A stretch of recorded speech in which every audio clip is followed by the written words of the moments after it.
ना संघर्ष ना तकलीफ तो क्या खाक मजा है जीने में। बड़े बड़े तूफान थम जाते हैं जब आग लगी हो सीने में। इनसाइड क्लासेस बाय विशाल सर पर आपका दिल खोलकर स्वागत है।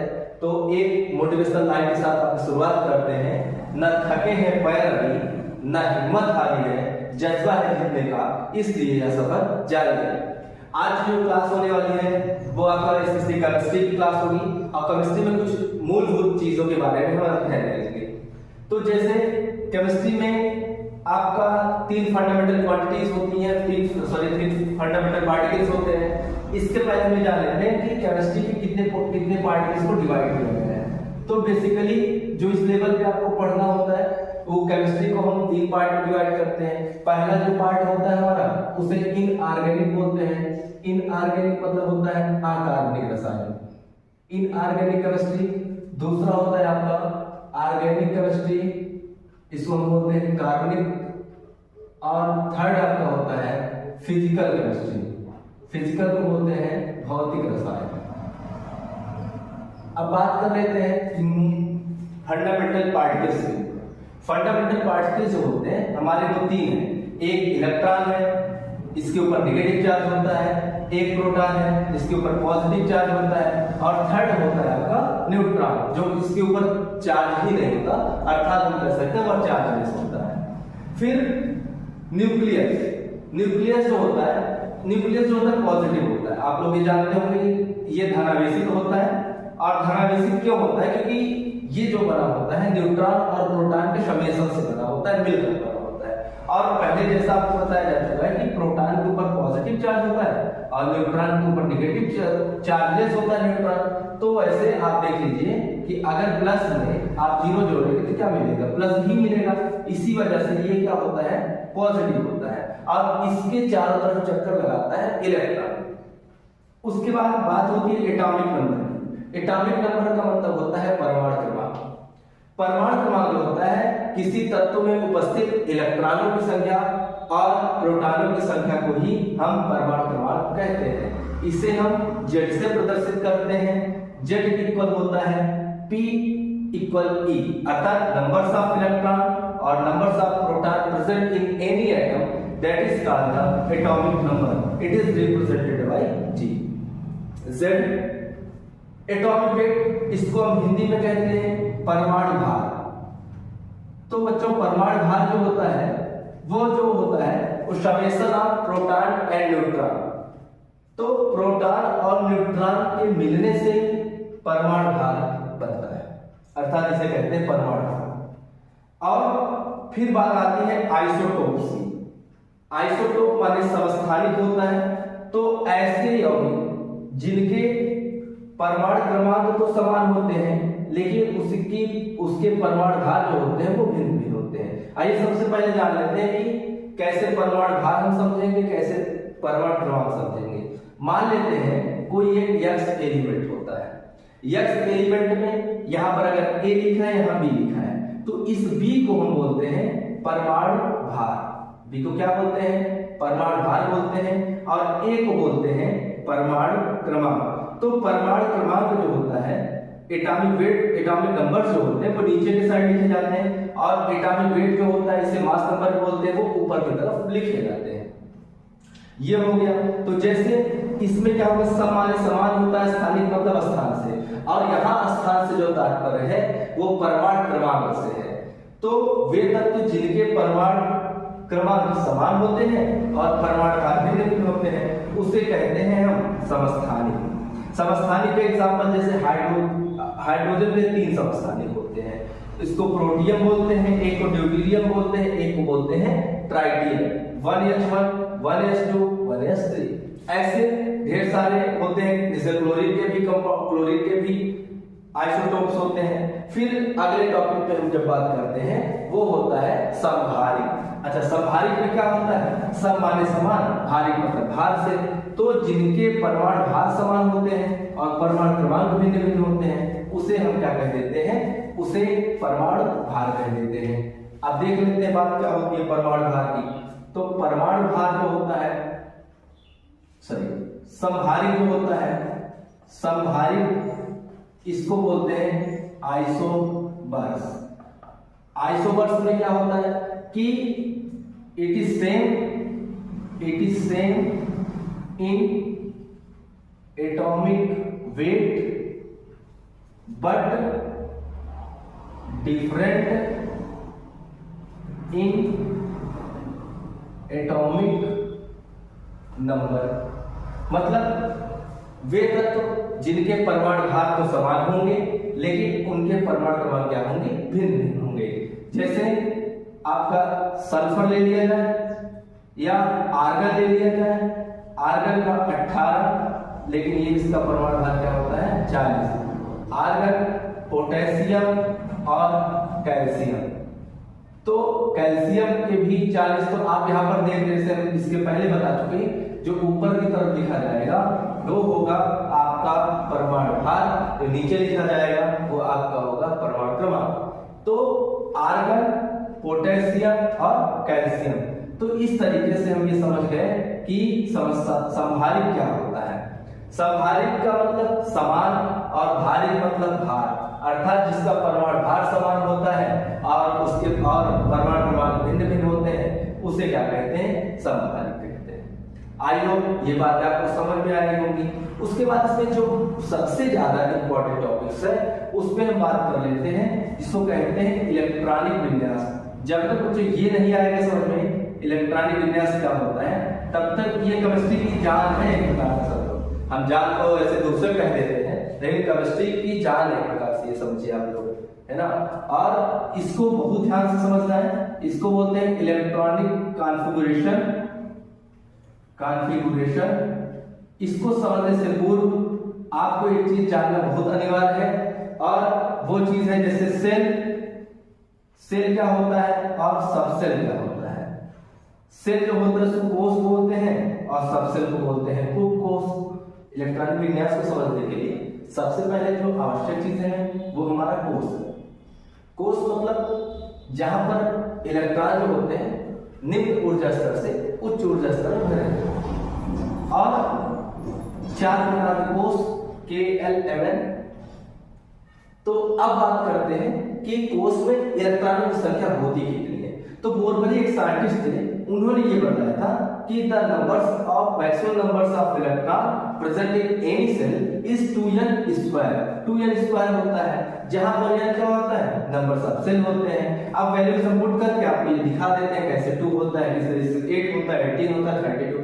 तो बेसिकली कॉन्सेप्ट अगर आप समझ कर बात करेंगे तो केमिस्ट्री, फिजिक्स, कोई भी सब्जेक्ट ऐसा नहीं है जो टिपिकल है। लोग कहते हैं केमिस्ट्री बहुत टिपिकल है, तो ऐसा कुछ है नहीं। आसान ये चीजें समझ में आएगी अच्छी तरीके से, बस कॉन्सेप्ट होना चाहिए आपका। जितनी आप मेहनत करेंगे, जितना कॉन्सेप्ट इस पर ध्यान से सुनेंगे, समझेंगे, नहीं समझ में आता वीडियो को बार बार देखिए, लेकिन समझिए इस बात को कहा जा रहा है। अब देखते हैं n जो है नंबर्स ऑफ सेल होता है।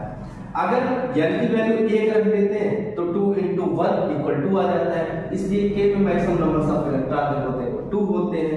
फिर इसी प्रकार से यहाँ पर जब आप n के प्लेस पर 2 रखेंगे, 2 का स्क्वायर कितना होता है 4 होता है, तो 4 2 से कितना हो जाएगा 8। तो n में मैक्सिमम नंबर्स ऑफ इलेक्ट्रॉन इसी वजह से क्या आ गए 8 आ गए। फिर उसके बाद 2 × 3 का स्क्वायर करेंगे, 2 × 9 इक्वल क्या हो जाएगा 18। यहाँ भी इसके नंबर में 18 हो गया। फिर आपका 2 × 4 का स्क्वायर, 2 × 16 इक्वल क्या आ जाएगा 32। तो maximum numbers of electron in n shell is 32। तो ये आपको याद रखना, केवल ये चीजें याद रखनी है। n की वैल्यूज आप पुट कर सकते हैं, स्क्वायर का फार्मूला स्क्वायर करना नहीं आता तो अलग बात है, बाकी तो आपको ये पता ही होना चाहिए। 1 का स्क्वायर कभी क्या होता है 1 का स्क्वायर 2 रख देते हैं, तो जो ठीक नहीं होता। 1 का स्क्वायर हमेशा 1 ही रहेगा। तो उसके बाद सबसेल पे बात कर लेते हैं। सबसेल जो होता है ये उपकोष होता है। तो उपकोष जो किसे कहते हैं, तो कई प्रकार के जब सेल को मिलाओगे ना तो उपकोष की रचना होती है। और उपकोष बेसिकली होते कितने, वो 4 प्रकार के, S, P, D और F। बहुत इंपॉर्टेंट रोल है, इसी से तो मेंडेलीव की पूरी पीरियोडिक टेबल हुई है। तो 4 प्रकार के ब्लॉक इसको बांटे गए, अगले लेक्चर में बात करेंगे इसको। यहां समझ लीजिए क्या है।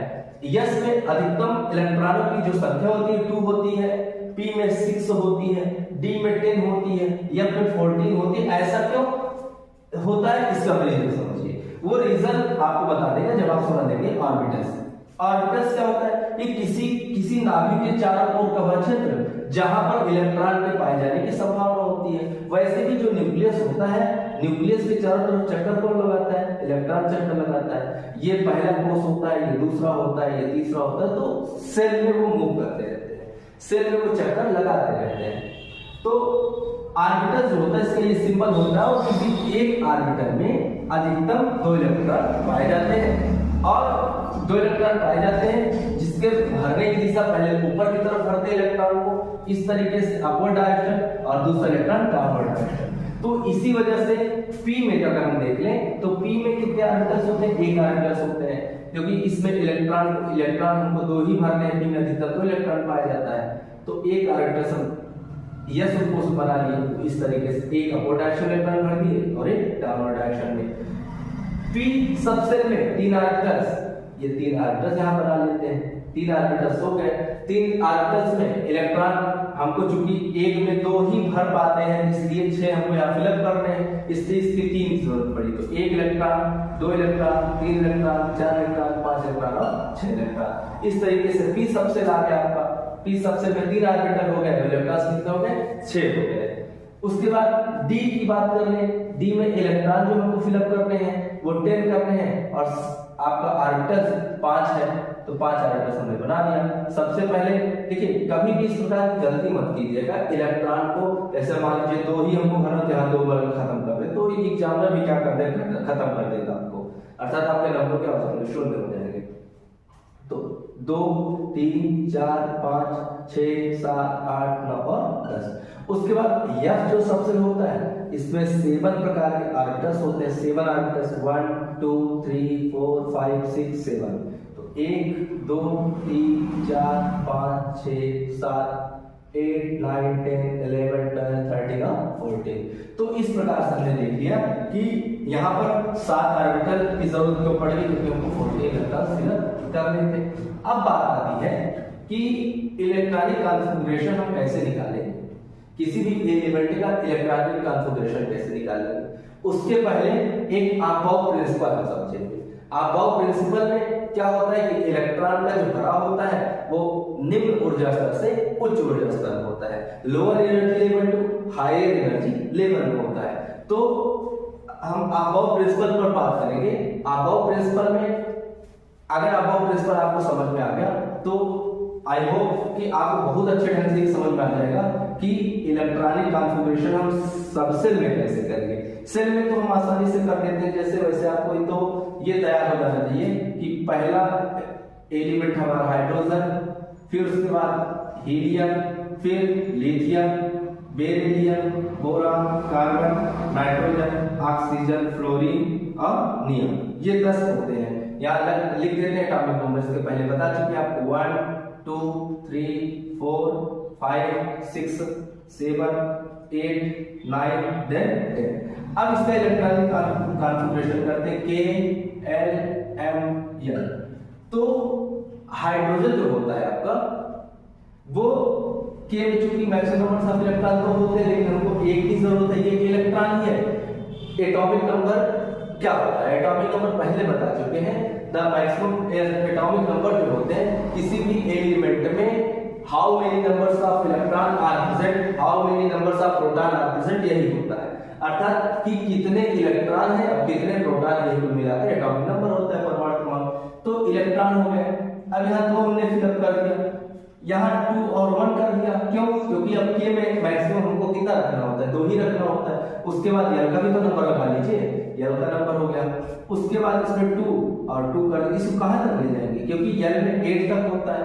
2, 3, 2, 4, 2, 5, 2, 6, 2, 7, 2 और 8। तो 8 जैसे ही हमारा कंप्लीट होता है, इसके बाद हम अगले की बात कर लेते हैं। अगले की बात जब बात करेंगे आपका आ जाएगा sodium, magnesium, aluminium, silicon, phosphorus, sulphur, chlorine, argon, potassium और कैल्शियम। तो लगभग 30 एलिमेंट का यूज इस लेवल पे आपको पड़ेगा, जो बेसिक चीजें हैं। आपको इतना जानना इंपॉर्टेंट है कि वो चीजें हम करेंगे कैसे।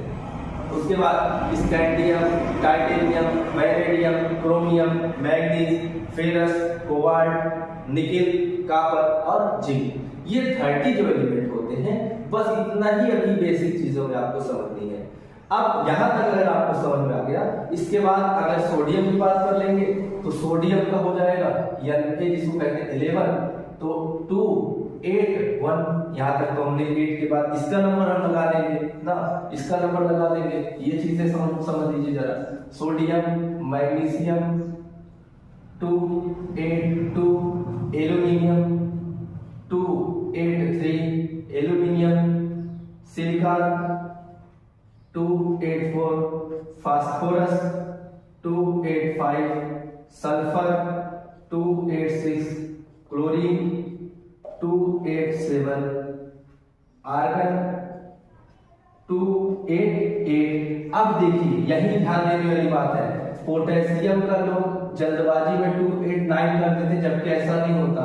ये होता है 2 8 8 1, और कैल्शियम 20 जो होता है वो 2 8 8 2 होता है, क्योंकि बोरबरी साहब ये बताए थे कि किसी भी तत्व के बाहरी कक्षा में outer most shell of any element more than 2 electrons if before the cell have completed the maximum numbers of electrons।